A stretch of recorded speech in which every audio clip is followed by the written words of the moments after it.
Welcome to Speak English Podcast with Rory and Alex. Welcome back to the deep dive. You know that specific frustration when you've been studying a language for years? Oh, absolutely. You can read, a complex newspaper article, you can write a perfectly structured email, you understand the grammar rules, maybe even better than most native speakers. Mm-hmm. But then you open your mouth to speak, and you just feel, clumsy. Oh, completely. It's the classic intermediate plateau. You have all the software installed in your brain, the vocabulary, the syntax, the conjugation tables, but the hardware, your actual mouth, just refuses to run the program correctly. Exactly. And usually when we hit this wall, the standard advice is just study more. Right? Memorize more lists. Drill more irregular verbs. Essentially, you're treating it like a math problem you have to solve in your head. The textbook approach. Yeah. We assume if we just cram enough data into our brains, eventually fluent, beautiful speech will just pop out. Right. But we have a stack of sources today that argue we're approaching this completely wrong. We are flipping that idea on its head.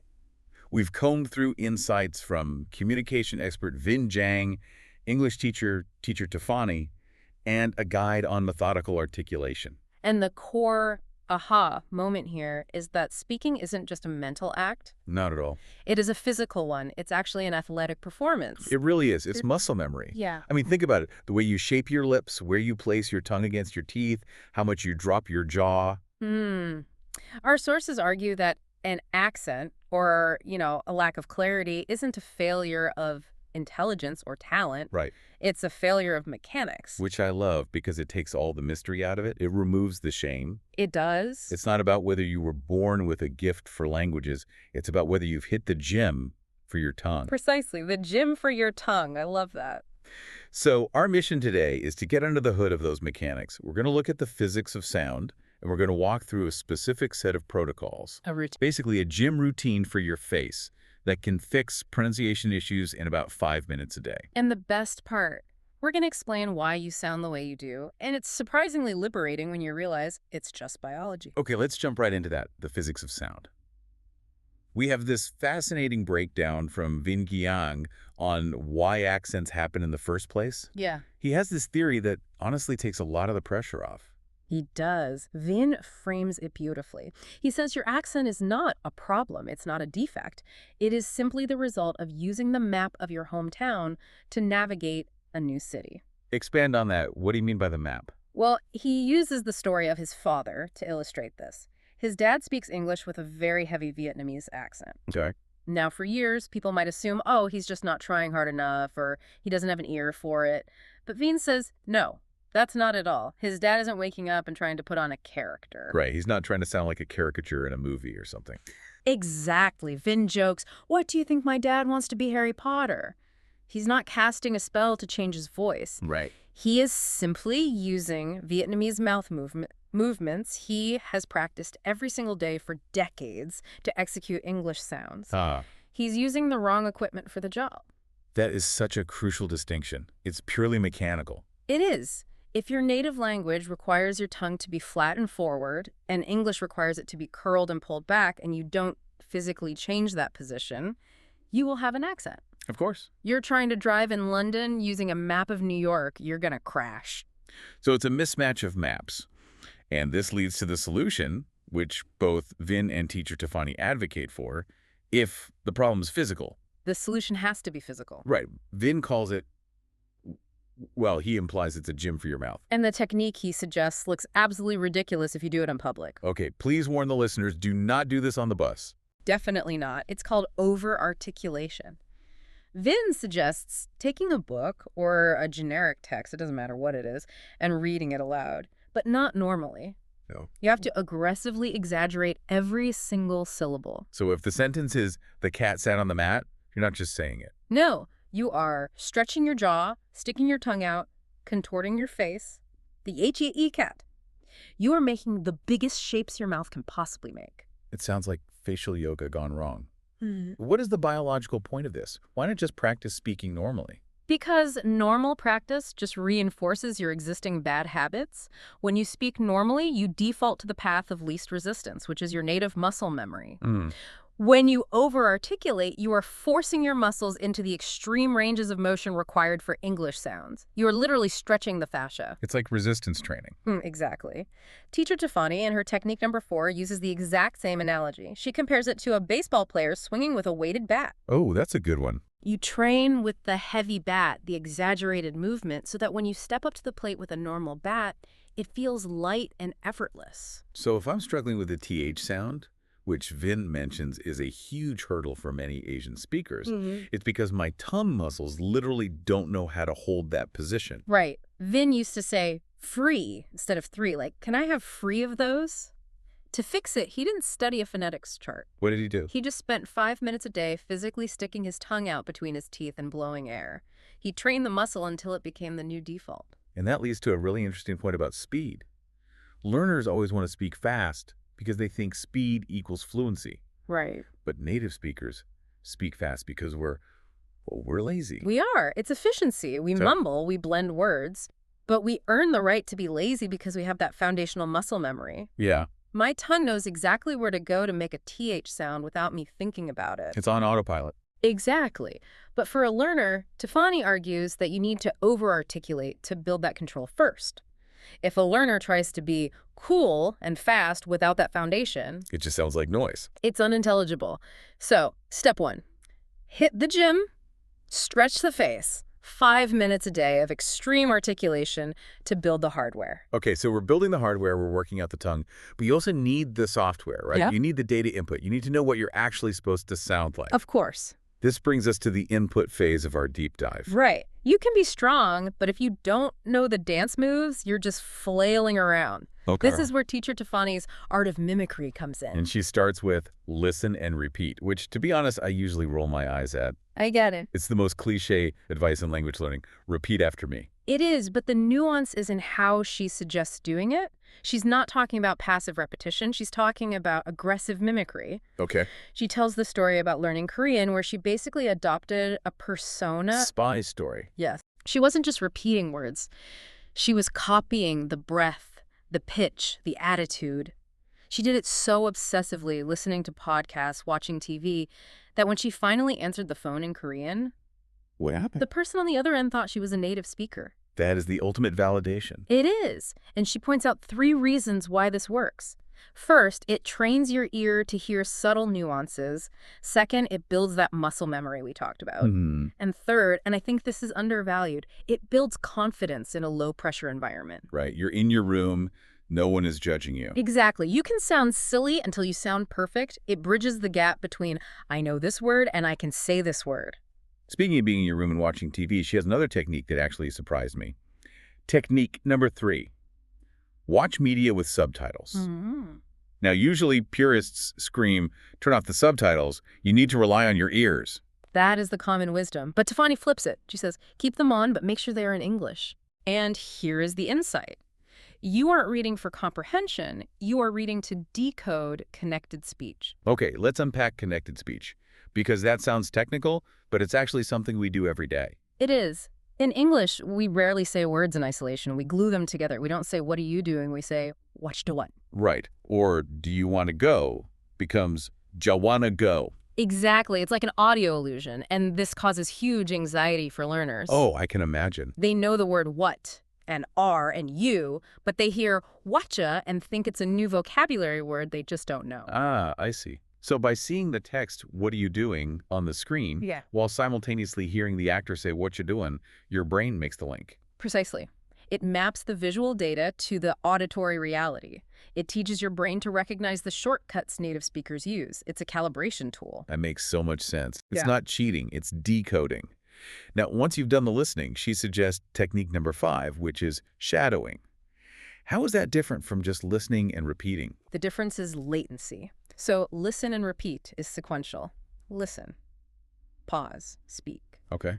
Shadowing is simultaneous. You speak along with the audio like you're singing a duet with the podcast host. That sounds incredibly stressful. It is difficult, but the goal is different. Listen and repeat is for pronunciation accuracy of specific sounds. Shadowing is for rhythm and flow. Ah. You're forcing your brain to process and produce language at native speed. It prevents you from overthinking.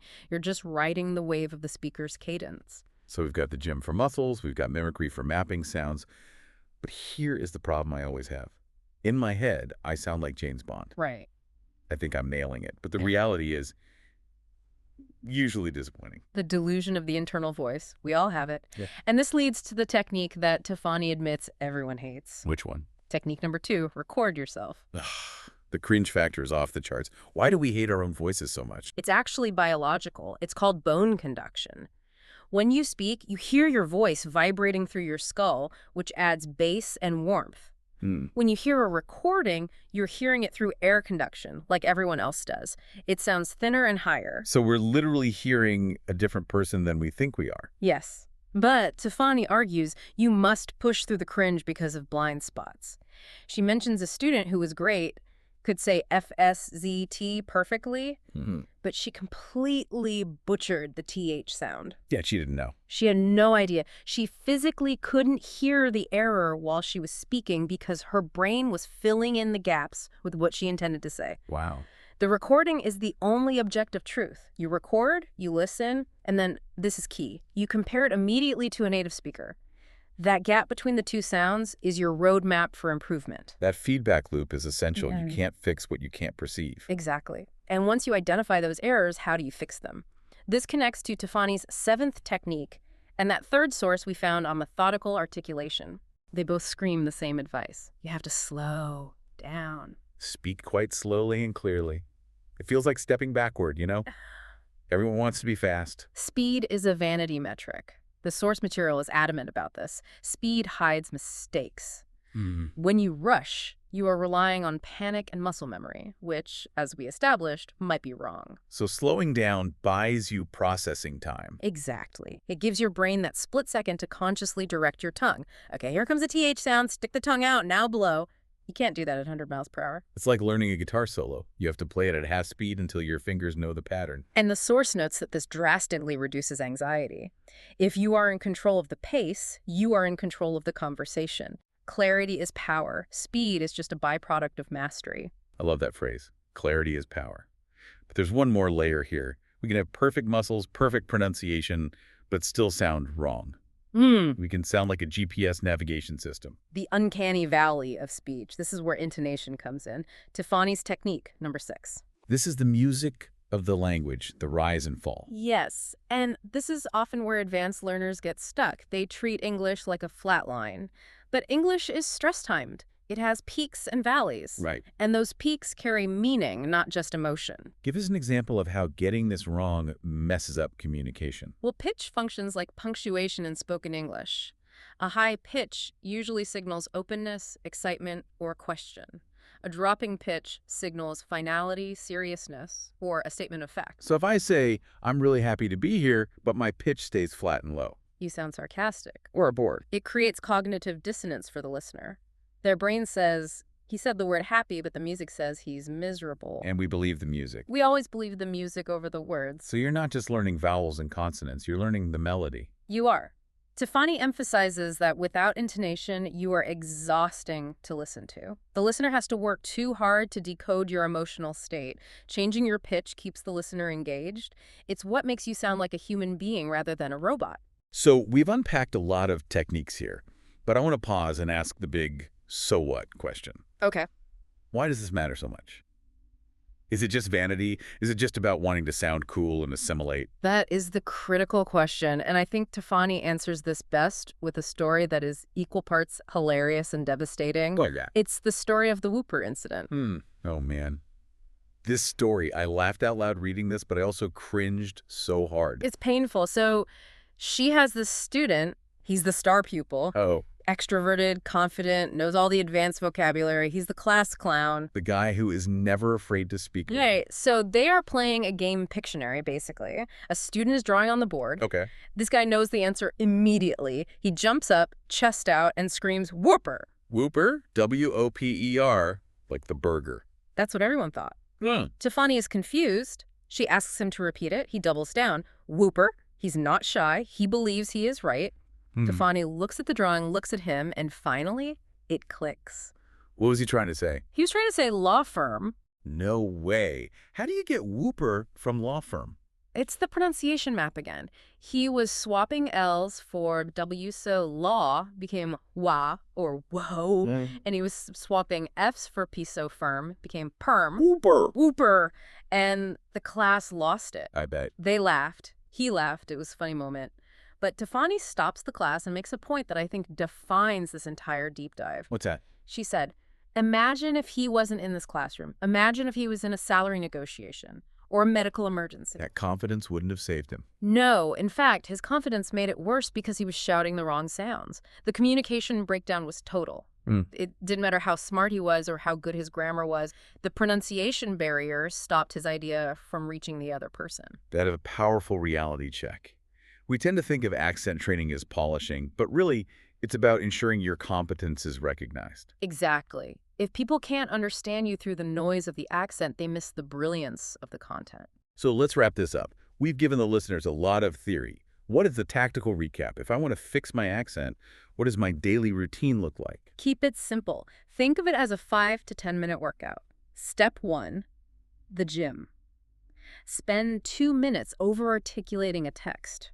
Read it like a crazy person. Stretch those face muscles. Okay. Step 2, the input. Spend a few minutes shadowing or watching a clip with subtitles to map the sounds and decode connected speech. Got it. Step 3, the check. Record yourself saying a few sentences. Listen back. Compare it to a native speaker. Find the blind spots. And step 4. The music. Be mindful of your pitch. Are you a flat line or are you singing the song of the language? And I want to throw in a quick meta observation here. One of our source notes on articulation actually ended with a reminder to subscribe and like. The classic YouTuber sign-off. But think about it. Even that is a formula. Successful communication, whether it's a YouTube video or a boardroom presentation, relies on structure, repetition, and clear signals. It's a great connection. Even the experts follow a script to ensure they are understood. It's all about intentionality. So here's the final thought I want to leave you with today. We started by saying that most people think language learning is mental, but we've proven today that it is physical. It's a sport. If an accent is just muscle memory, that means sounding native isn't a magical talent you were born without. Nope. It is simply a physical habit you haven't built yet. That's it. It's just reps. So ask yourself, how much more impact would your ideas have, and how much more authority would you command if you treated your tongue like a muscle that needed to be trained? 5 minutes a day. That's the investment. Thanks for listening to The Deep Dive. Now go do some mouth push-ups. We'll see you next time. See ya.